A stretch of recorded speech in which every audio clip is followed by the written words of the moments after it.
Alright, we're gonna learn a little bit about Canada. Got 15 amazing geography facts about Canada. Country that makes up about 1/3 of all of North America. And because it's so vast and spans such a large area, it's bound to have some of the most awe-inspiring geography attached to it. I mean, So Canada's here are just beautiful. 15 of my favorite geography facts about the Great White North. And to kick us off, do you know how many islands Canada has?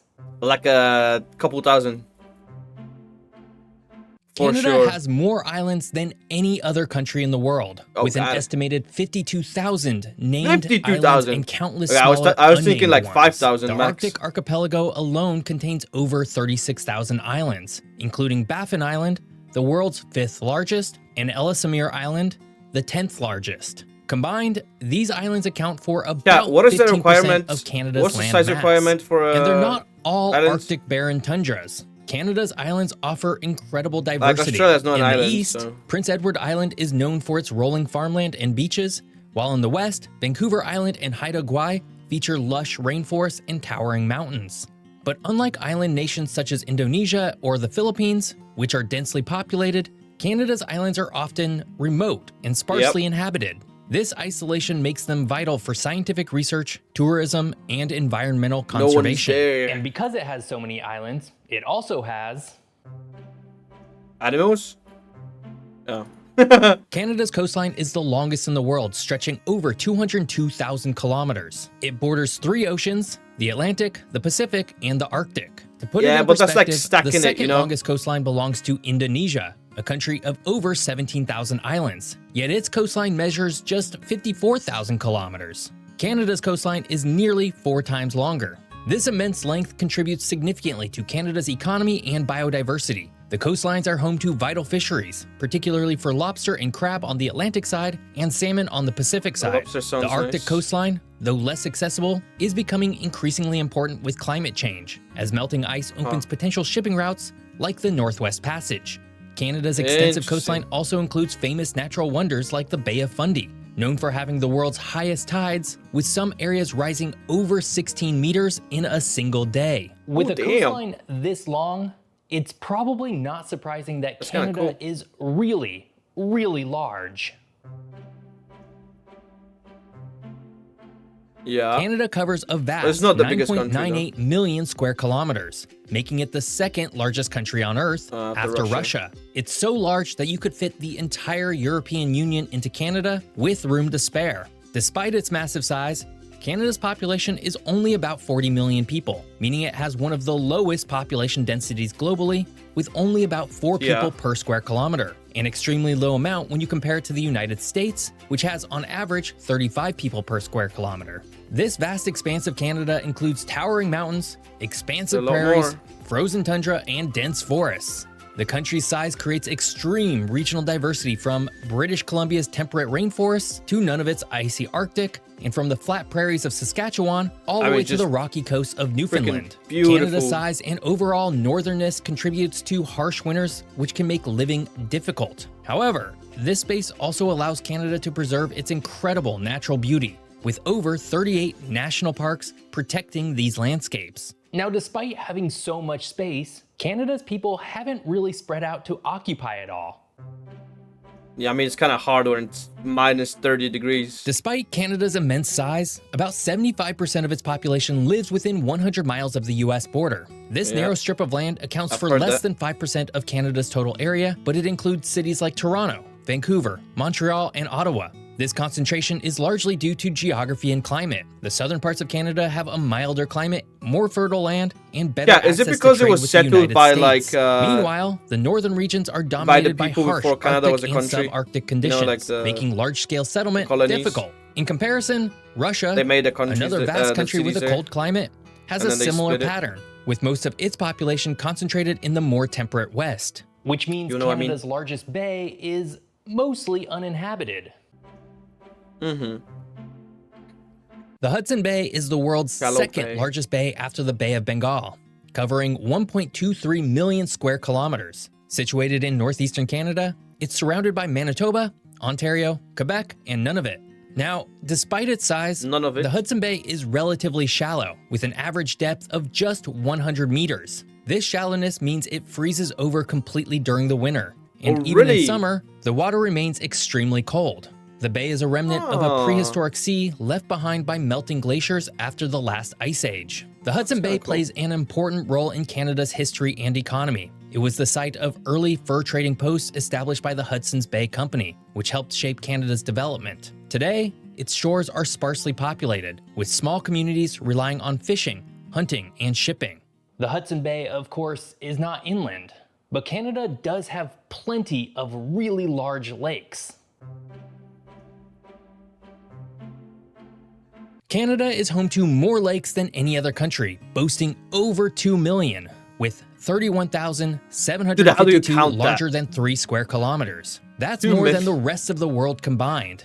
Its lakes account for nearly 9% of the country's total area, a staggering contrast to countries like Australia, which is famous for its arid landscapes and limited freshwater resources. Among Canada's most famous lakes are Lake Superior, which is shared with the US and known as the world's largest freshwater lake by surface area, and Great Bear Lake, located entirely within Canada and recognized as the country's largest by volume. These lakes are essential for hydropower, providing clean energy to millions of Canadians, as well as for recreation and wildlife habitats. Altogether, Canada's Great Lakes system, which also includes Lake Ontario, Erie, and Huron, contains 20% of the world's freshwater supply. So it makes sense that some of those lakes would also have their own islands. Wait, I thought the biggest lake in the world is the Russian one, Canada is home to Manitoulin Island, the world's largest freshwater island, located in Lake Huron. Covering 2,766 square kilometers, it's larger than some countries, such as Luxembourg, which is only 2,586 square kilometers. Barely Unlike most islands surrounded by salt water, Manitoulin is unique for its freshwater setting. But that's not the only thing that sets this island apart from the others. Manitoulin itself contains over 100 inland lakes. Some even have their own islands. This extremely rare phenomenon means that there are islands within lakes on an island within a larger lake. Treasure Island that's kind is of a cool. great example of this because it's the world's largest natural island in a lake on an island in a lake. Manitoulin Island has a rich indigenous history and remains home to several Anishinaabe communities. Its landscapes feature rolling hills, beaches, and forests, making it a popular destination for outdoor enthusiasts. Boating, fishing, and hiking are common activities, while visitors can also explore cultural sites and learn about the island's First Nation heritage. But this is, perhaps, not even Canada's most famous freshwater island. It's out of California. Canada's southernmost point, Middle Island, is farther south than parts of Northern California. Located within Lake Erie at 41.4 degrees north, it lies on the same latitude as cities like Rome and Chicago. However, its location surprises many because Canada is often associated with northern cold climates and snow-covered landscapes. Now, all that said, there are no permanent settlements on Middle Island, as the entire island is a conservation area. So technically, Canada's southernmost point with people would be Pelee Island, just a little north of Middle Island. All in all, not that different and still well south of much of the United States. We've now covered Canada's far north and far south, but what's in the middle? Canada's boreal forest is one of the largest intact forests in the entire world, spanning over 2.7 million square kilometers and stretching from Newfoundland to the Yukon. This biome covers nearly 35% of Canada's land area, making it a critical component of the country's geography and environmental health. The boreal forest is home to iconic species such as moose, lynx, and wolves, as well as billions of migratory birds that nest here in the summer. Its trees, mainly spruces, pines, and firs, also play a vital role in sequestering carbon, helping to mitigate climate change. Canada's boreal forest is larger than those in Russia or Scandinavia, and it plays a crucial role in regulating global weather patterns. Its vastness and importance have earned it recognition as one of the world's most significant ecosystems. Yeah, if you want to get away from someone, you would just go to Canada, which are shrinking due to deforestation. Like if much you know of how Canada's to survive in the boreal wild, forest remains pristine. However, wildfires are a growing concern for the region as every summer, lightning storms set off large, unmanageable fires. Now, underneath all of those trees is some seriously old rock. Canada is home to Oldest some of the rock? oldest rocks on Earth, dating back nearly 4 billion years. These ancient formations are found in the Canadian Shield, a massive geologic feature that stretches across northern. It's just crazy how much land, even in like Alaska, right? There's just so much land here, but like, even with Greenland, but you know, you could do so many things. But I guess it's, it's frozen, it's cold. Damn. And eastern Canada, including parts of Quebec, Ontario, Manitoba, and the Northwest Territories. The Canadian Shield is a treasure trove for geologists. In 2008, researchers discovered rocks in northern Quebec's Greenstone Belt that are believed to be 4.28 billion years old, predating most life on Earth. These rocks provide a glimpse into Earth's earliest crust and the conditions that shaped our planet. Beyond its age, the Shield is a vital economic region, rich in minerals like gold, nickel, and copper. Yeah, I was gonna it has say, driven probably Canada's a lot of mining resources industry in for that. decades. Its rugged landscape, dotted with thousands of lakes and forests, also support tourism and serve as a major carbon sink, absorbing more carbon from the atmosphere than it releases. All that said, the Canadian Shield does not cross Canada's Great Divide. The Great Divide. Like with the United States, the Continental Divide runs through Canada's Rocky Mountains, separating the watersheds that flow into the Pacific Ocean from those flowing into the Atlantic Ocean and the Arctic Ocean. The divide stretches from Alaska through Canada, down into the US, and beyond to South America, making it one of the longest hydrological divides in the entire world. In Canada, it's most pronounced in British Columbia and Alberta, where the Rockies create a dramatic natural barrier. Rivers like the Columbia flow west into the Pacific, while the Saskatchewan River system carries water eastward to the Hudson Bay. Does it matter where it takes the divide water? Also plays a role in shaping the ecosystems and weather patterns on either side. Okay, For example, I was thinking about the west side of the Rockies is wetter. Okay, so because if it just takes water this way or water this way, it's mainly just probably affects the weather, right? And milder due to Pacific air, while the east side is drier and colder. Speaking of colder, Canada's largest territory. Nunavut, established in 1999, is Canada's largest and newest territory, spanning an enormous 2 million square kilometers, almost the size of Mexico. Despite its size, it has a population of just over 41,000 people, making it one of the least densely populated areas on Earth. Nunavut is primarily inhabited by Inuit communities who have. Yeah, I mean, like, what do you do there, right? Most of the year is cold. Just gotta live off moose, meat, and fish. Lived there for thousands of years. The territory was created as part of a land claim agreement that granted the Inuit self-governance and recognition of their cultural heritage. The capital, Iqaluit, is the largest settlement, yet its population is just over 7,000. None of its geography is dominated. But the thing is, if you look at Europe, right? Where's the map? If you look at Europe, this is like the tip of UK, right?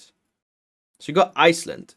If you think about Iceland, Iceland is like super developed in terms of like buildings and stuff like that, right? Which I'm guessing is definitely not that much colder than this. It's on similar.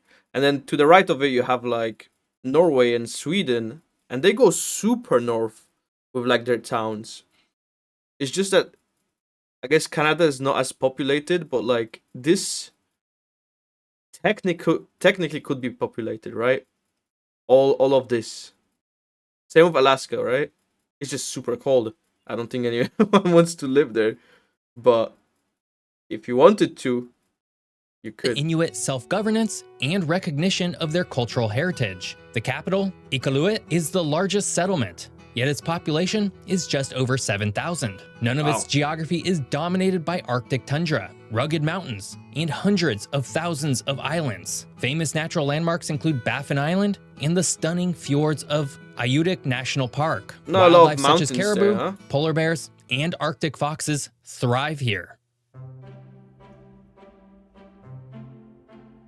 Towering at 5,959 meters, Mount Logan in Yukon is Canada's tallest peak and the second highest mountain in North America after Denali in Alaska. Located within Kluane National Park, the mountain is part of the St. Elias Range, a region known for its rugged beauty and massive ice fields. And despite its already immense size, Mount Logan is still growing by a whopping 0.35 millimeters a year due to the tectonic collision between the Pacific and North American plates. It also holds the record for having the largest base circumference of any non-volcanic mountain, stretching 40 kilometers long, making it a colossal natural wonder. While less famous than Everest or Denali, Mount Logan presents climbers with equally challenging conditions. Temperatures can plunge below -45 degrees Celsius, and storms can last for weeks. These extreme conditions have kept the mountain relatively untouched by human activity. But something that hasn't gone untouched is Canada's vast oil reserves. If you think about this might sound surprising, but Canada ranks among the world's top oil producers, holding the third largest proven oil reserves globally after Venezuela and Saudi Arabia. Most of Canada's oil is found in the Athabasca oil sands in Alberta, a vast area containing an estimated 165 billion barrels of recoverable oil. But unlike conventional oil reserves, much of Canada's oil is in the form of bitumen, a heavy, viscous form of crude oil that requires extensive processing. The oil sands have been both an economic boon and an environmental challenge. Alberta's oil industry generates billions in revenue and supports thousands of jobs, but it's also criticized for its high carbon emissions and impact on local ecosystems. Canada's oil exports are primarily sent to the United States, making it the largest foreign supplier to the US. Well, not anymore. Canada's oil industry faces challenging in diversifying its markets. Not anymore, I guess. Pipeline expansions like the Trans Mountain Project face political and environmental hurdles. Finally, Canada spans 6 primary time zones, making it one of the most time-diverse nations on Earth. From Pacific time in British Columbia to Newfoundland time in the Far East, Canada's time zones reflect the sheer vastness of its geography. Newfoundland is particularly unique as it operates on a half-hour offset, a quirk shared by only a few other places worldwide. Canada's time zones are essential for global trade and travel, particularly with its southern neighbor, the United States. The US shares 4 of Canada's time zones, making cross-border coordination smoother than it might be otherwise. This time diversity poses challenges for national coordination though. For example, live broadcasts of sporting events or political speeches often cater to Eastern time, leaving Western and Atlantic provinces watching at odd hours. It also underscores the immense size of the country. When Vancouverites wake up, Newfoundlanders are already preparing lunch. Hey Canada, I'm going off script here just a little bit because there's some really wild things happening in our world right now, particularly between the United States and, of course, your own country. I just want to take a minute to reaffirm that I love Canada. In fact, in many ways, it's my very favorite country. I'm a Pacific Northwest person through and through. Oh, it's actually but in crazy. terms of actual countries, Canada is probably the place that I would most feel at home. I get that there's a lot of anxiety floating around based on a lot of things that are being said by world leaders who have no reason to say those things. And I understand that a lot of Canadians are feeling a lot of distrust and hurt by the way that their former friend, the United States, is talking about them. I guess all that I can say at this moment in time is that I fully believe in a free and independent Canada. I love Canada, and if I have anything to say in the matter, Canada will remain free forever. I hope you guys enjoyed this video. Oh, right. I totally forgot that he wants to like buy Canada or something. And like the video. If you want to follow me around the world as I